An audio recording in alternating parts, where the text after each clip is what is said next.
Hey, Daddy! Just a little story about me. I live in Nashville now, but I'm not from Nashville. I may have a little Nashville accent. Plus, I got these Invisalign things. I'm still trying to figure out how to talk with them. But I'm not from Nashville. I was born and raised in Florida. Came up in Central Florida. In fact, I came up in Daytona Beach, Florida. Now, when you think about Daytona Beach, normally you think about vacation, spring break, Daytona Beach, being on the beach. But I came up on the side of town where we never thought of beach. I came up in the millennium of government cheese. Wow. I know people in Fort Wayne ain't never heard nothing about that. Government cheese. Welfare peanut butter. Now, I ain't talking about Choosy Mom's Choose Jip, Sister Carla. I'm talking about a silver can with black writing. They ain't got but 2 words. Peanut.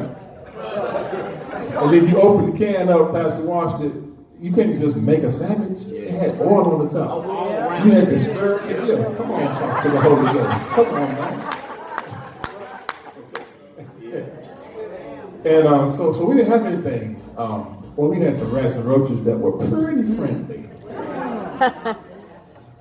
My dad used to walk around with food stamps on a money clip. Wow. And so we had a pretty tough childhood. Very, very poor. In fact, Pastor Jennings, you know, if y'all did have rats, I think you was Republican, you ain't have no rat. But if y'all did have a rat, y'all had a rat trap. You could at least afford a rat trap and the cheese to put it in. We were so poor that when we had rats, my dad came up with the Tankard rat trap. He got some orange peels and put it in a paper sack and slept with his hand around the sack, hanging off the bed. And when the rat would go in the bag because he smelled the orange peels, that would wake Daddy up. He'd grab the bag, go outside, and get a brick and smash the rat. That was the Tankard rat trap. It's not over. He'd come back in and he'd put the bag with the dead rat in it out in the middle of the floor and go to sleep. I'm like, Dad, you killed a rat. Why didn't you bury it? Why you brought it back and put it out in the middle of the floor? He said, I wanted to send a message to the rest of the family. So that's how I came up. We didn't have anything. And I was 6'6" by the time I was in the 6th grade. But I played music. I played tuba in the band. And so did well in school. Long story short, got ready to graduate from high school. 75 full ride scholarship offers on the table. 75. And it's not just because I was smart. It was because I was a good tuba player and a good basketball player. I wasn't really that good in the books. You know, I graduated with a 2.0 with honors. I was honored to get out of there. I was even really bad in math. I'm bad in math now. My wife said, honey, you need to balance the checkbook. You know, the account is overdrawn. You need to do better, keep a record. The account is overdrawn. I'm like, what do you mean? How can the check account be overdrawn? I still got some checks left. Yeah. So she's like, let me do the books. But I was horrible in arithmetic. You know, the teachers would fail me all the time, and she said, what's 1 plus 1, Tankard? I'm like, duh, 11. And so it was the grace of God that I got 75 scholarship offers. Not that good a student, but I'm good in music and good in basketball. And so I took the basketball scholarship because Mom and Dad didn't think I could make a living as a tuba player. They said, sir, you know, who's going to call you in the studio to cut some tuba tracks on their album? You're going to starve as a musician, so go and play basketball. You're black, you're tall, we're poor, play ball. So I did. Made it to the NBA and got injured my first year. I In fact, in rookie camp. And so I'm so depressed about losing the contract. Y'all don't look at me like that because you know how it is when you think you fitting to get some money. Mm-hmm. Let me see the hands of those who have experienced fitting it. When you thought you was fitting to get some money. You know how it is about expectation. You thirsty, you come home, you know you want to go to the refrigerator and get a big old glass of orange juice. You go to the refrigerator, you done drove in this hot sun in Indiana. You get home, you up the stairs, you just tired, you go to the refrigerator, you are in expectation of a big glass of tea or a big glass of orange juice perhaps, when you get in there and the kids done drunk up the orange juice and put the empty cart back in the refrigerator.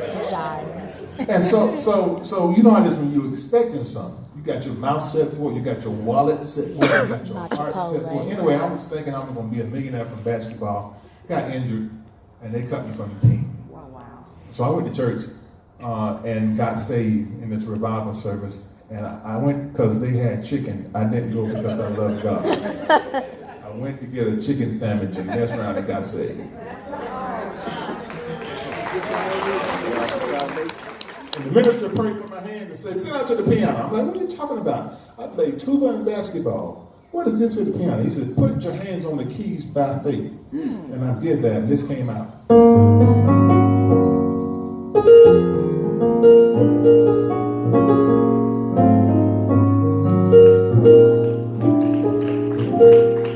was like, dang, that's tight. I didn't know that was inside me. Oh man, I didn't know it. You know something? I don't know if it was inside me the whole time or God gave it to me that night just because I walked in obedience. But if it was in me the whole time, I would not have known it because I was chasing a basketball. Right. What have you been chasing that may be keeping you from the gifts that God has put inside you? Just think about it. I was distracted by good things, by goals, basketball, dreams, but it wasn't what God wanted me to do. And so here I am. This came out.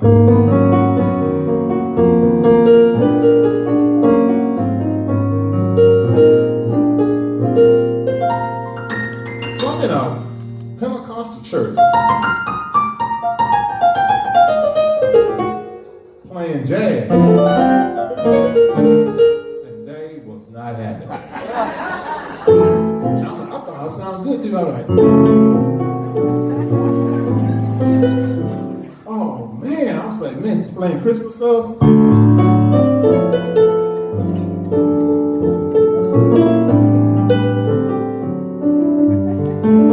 Stop playing that. Really music. So they was not having it. So I couldn't make a living with this. Nobody cared about my dream but me and God. Sometimes when you first starting something, God don't give excitement to the people around you. He just gives the excitement to you. That's right. And you mess up by looking for other people. They're not supposed to get it. God didn't give it to them. He gave it to you. That's right. And so that's the trying point, you know. Now, I got this music in me, and I'm hungry because the chicken done wore off. And sometimes your passion don't feed you. So I got this music in me, but I gotta find a job while I'm waiting on the music to take off. So now I have 21 gold records. Now I have 15 Stellar Awards, 3 Grammys, 8 Doves. Wow. Now I have a reality TV show. Yes. Now I have a mansion in Tennessee. Yes. And 3 vacation homes in 3 different states. Homes in 4 states, 9 cars, and 2 airplanes. That's now. You know that's right. But then all I had was... And so I got to do something else to keep food on the table before the millions of people that have bought my music get the word that I'm available. This is before being Tankard got famous. So I had to take a job, and I admit it. It wasn't a very nice job. I took a job as a dog catcher. Yes. Yes, word around Ben Tankard did used to be a dog catcher for 5 years. A dog catcher with a jerry curl. Wow. And Sister Carolyn, that was my wilderness. You know, you got Egypt, then you got the wilderness, then you got the promised land. So he brought me out of Egypt. He saved me. He gave me the gift. But I'm not in the promised land yet. I'm in the wilderness. I got the gift, but I don't have a job with it. I'm catching dogs. And I'm not even a very good dog catcher, bro. I'm 6'6" with a jerry curl, with a net, and a dog truck, and an animal control badge that says animal control officer. What is that? You can't arrest a dog. So I'm catching dogs, Al, and I'm not even good at it. Tallahassee, Leon County Animal Control Division requires that I bring 12 dogs back to the dog pound at the end of my shift. Oh, wow. Okay? It's 3 o'clock. I only got 4 dogs in the truck. That's when my faith started working. Because I got to believe for more dogs. I got 4 dogs in the truck. I got to bring 12 dogs back or lose my job. I got to believe God because somebody about to get their dog stolen.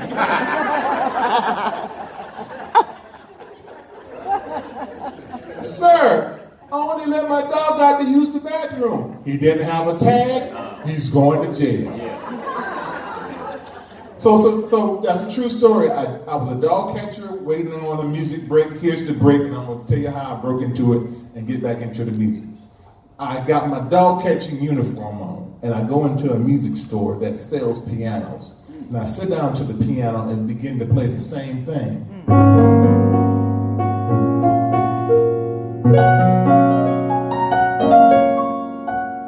And wouldn't you know, somebody that was shopping in the music store for a piano heard me playing.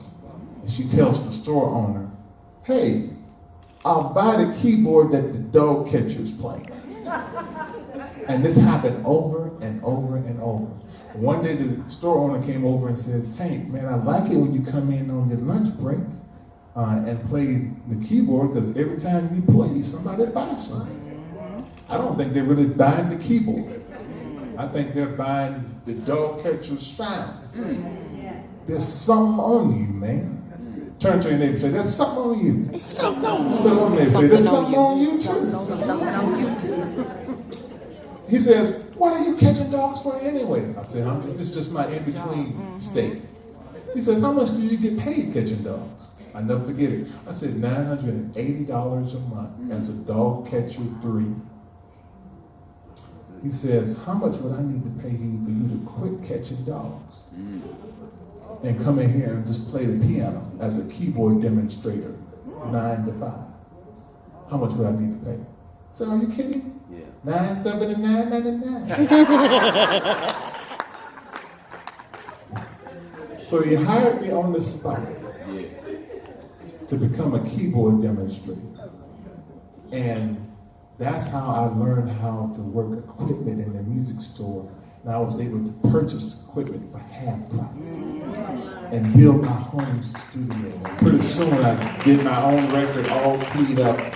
A company moved me to Nashville and made me the president of a new black gospel division. And the first artist I discovered on my gospel label was Yolanda Adams. I know that's right. So I went on to record over 40 of her songs with her. I went on to record with over 200 songs with other artists, and the rest is history. But my in-between state was that of the dog catcher. So I want to encourage you that don't get discouraged in your dog catcher stage. Just keep a great attitude. Keep stepping into that music store. What I mean by that, stepping out into different things. And release your faith. And I just declare that your break is coming, and it has nothing to do with age. Tell your neighbor, say, you are not too old for a breakthrough. You are not too old for a breakthrough. Oh, I said, so you said that. Still here.